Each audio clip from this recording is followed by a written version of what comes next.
Hey guys, today I'm going to talk about open ports and how to close them. I'm going to talk about like discovery and netcat.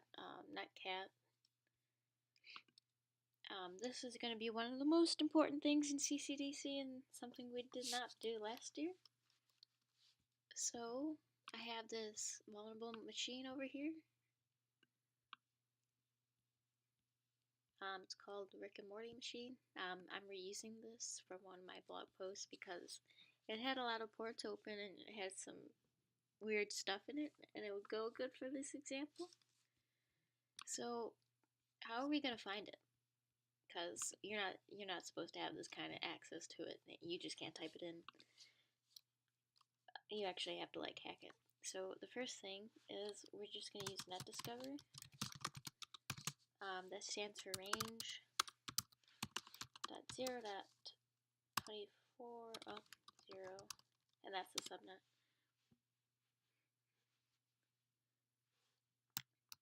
Okay, so this is my house. We have two Apple phones. We got a VMware, and that's downstairs. We got a printer, which is downstairs. Don't know what this stuff is. This has to be the router. And yeah, that's quite a bit of stuff. So this doesn't help me too much of finding it.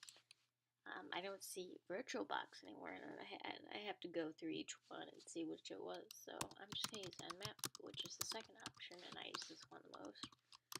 You just do star, and then you wait. The SP means it's just pinging it to see if it's alive. Well, you know why I like this one. It just says VirtualBox, and I know this is a VirtualBox, so it has to be that one. So it is 21.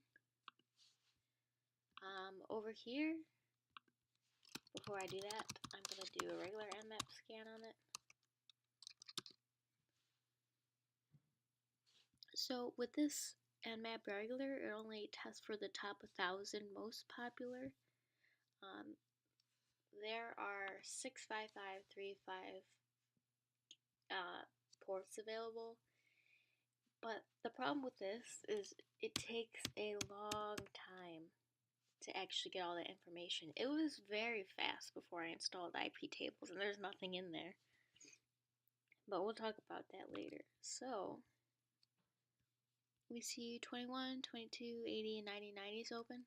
A lot of people mistakenly think, oh, since it's 21, it must be FTP, or if it's 22, it must be SSH. That's not always the case. You could have whatever you want on whatever port you want. If we go to my blog post, this is actually what happened when I finished it and I ran an aggressive scan, which takes quite a long more time. So 21 is actually FTP, 22 is SSH, 80 Apache, 990 Zeus, unknown, but it's still SSH, so we got SSH here too.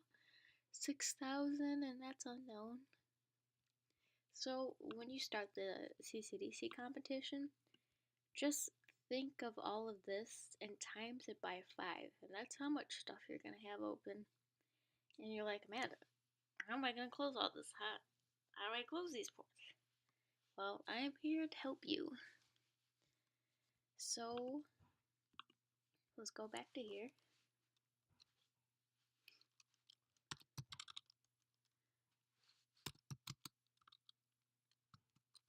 So the hacker is just going to find the easiest way to get in. And I know on port 6000. Oh, look, we're in. We air quote hacked them. So this port 60,000, you're going to have some reverse shells. And we don't want these ports open because we don't know what's running on them. So I know Rick's password, so I'm just gonna SSH in port 1, 2, 3, 4, 5, and Rick Sanchez, yeah, 192.168.0.21, P7 curtains. All right, so I'm in. So let's see. Let's try netstat PLT. So the P just stands for the program PID, so it'll tell us what program's running. So it'll just say Apache for 80, and like OpenSSH for like the 22 and the 2222 port.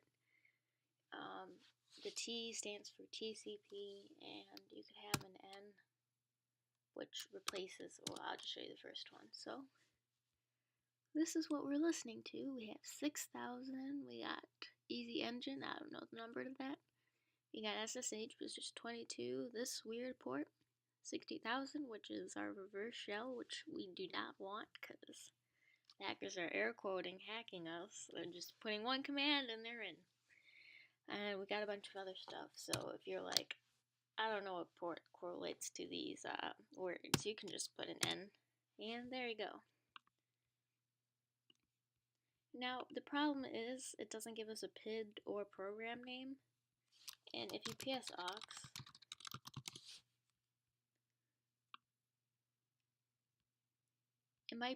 it's going to be very hard to find what's going on, and sometimes it might not even be listed in there. So you're like, I don't know how to close this.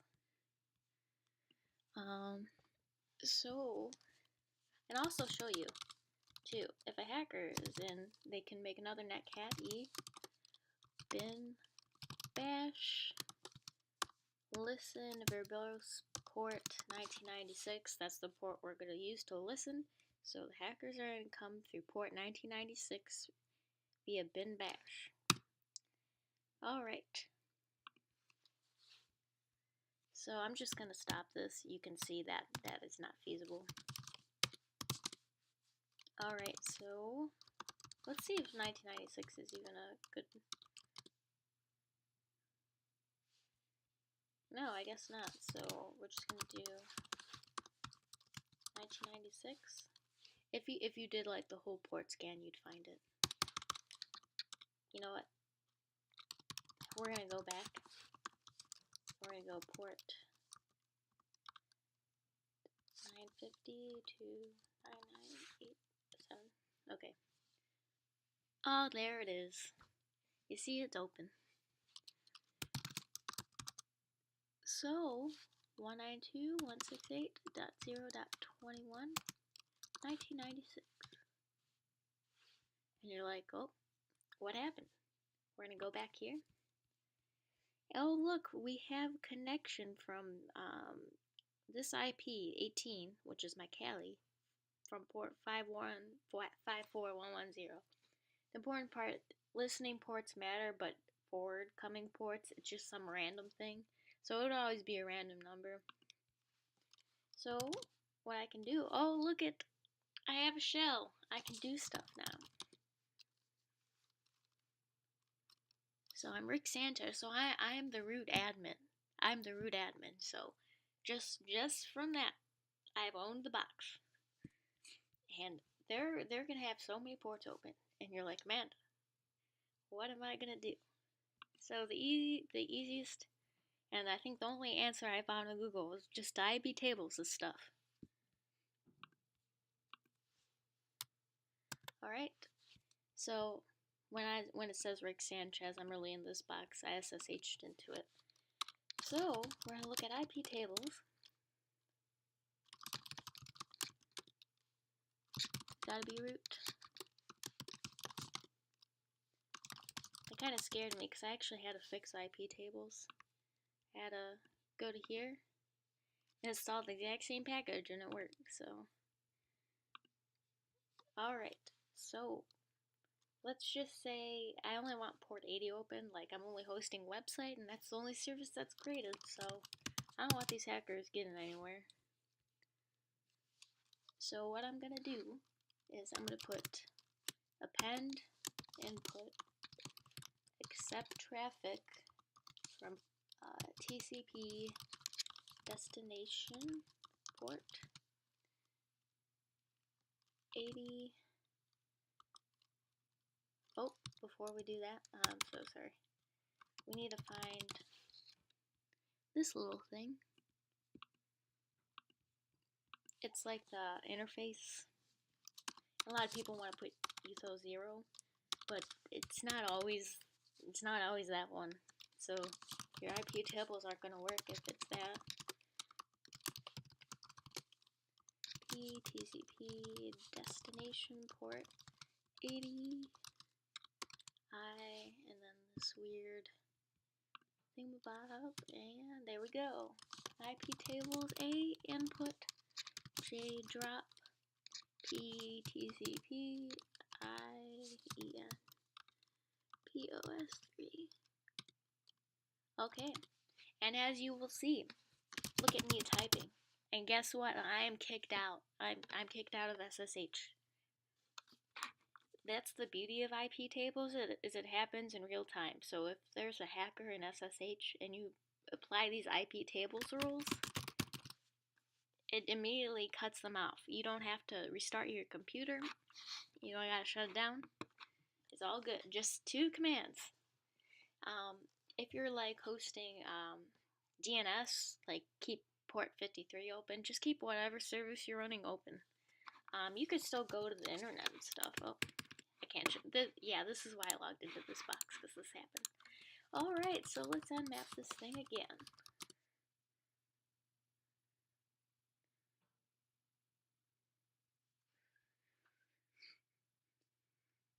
And it seems to be a little bit slower. Oh, look, only port 80.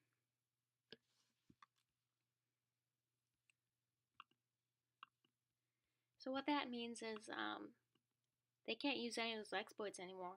If there's a backdoor in here, they're not going to be able to use it. I'll show you in here too. So let's, just for fun, we're going to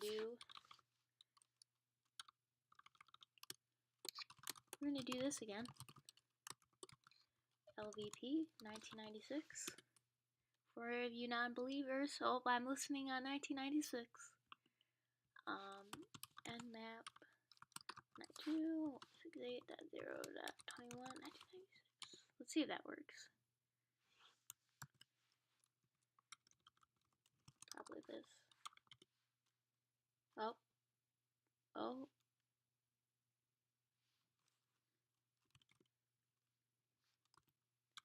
Netcat 192.168.0. Oh, I'm not getting anything though.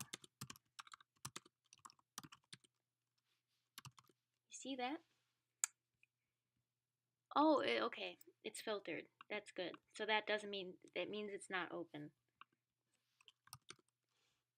So if you do that for netcats, that kind of scared me. If you do that for anything, it's gonna give you that. So yeah, they can't get the bin bash anymore because our IPtables is working. So the only thing we can get is the website. And there you go. That's all you need. So you have just 80% of what you need to do to protect yourself from these hackers.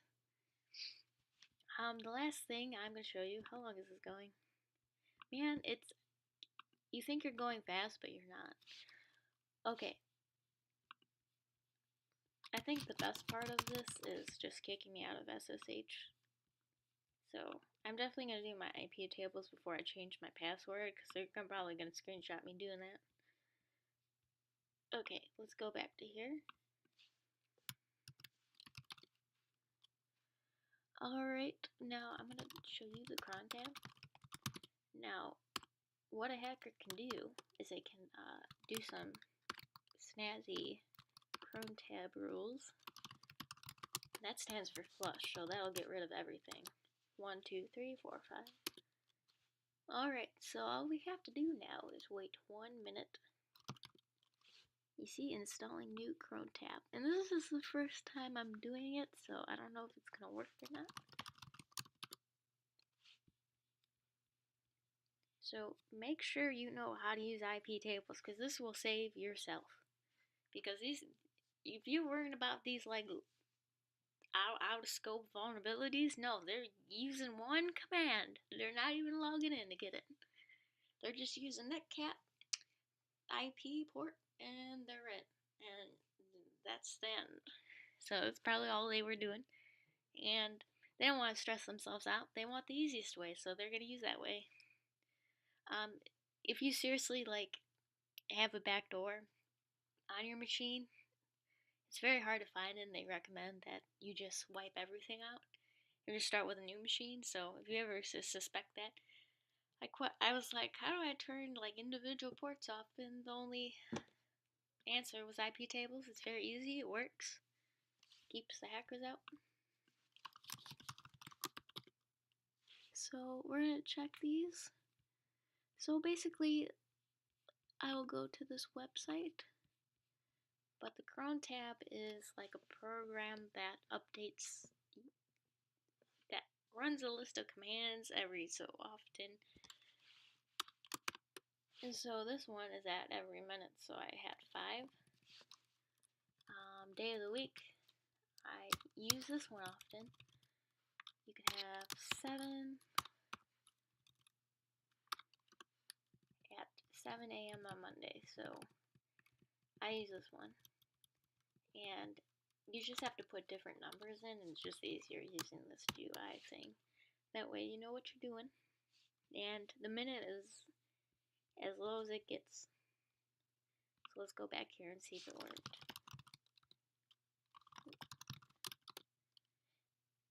So I think the hackers are going to do this.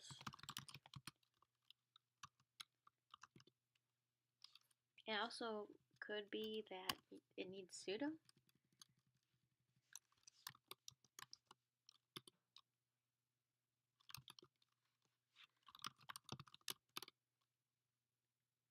Yeah, I'm not seeing it change, but just be aware of that. They might try to like screw with your rules, so check them every so often.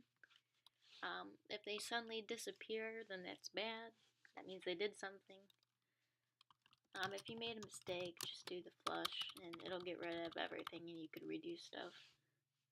I think that's all I had to talk about. See you later.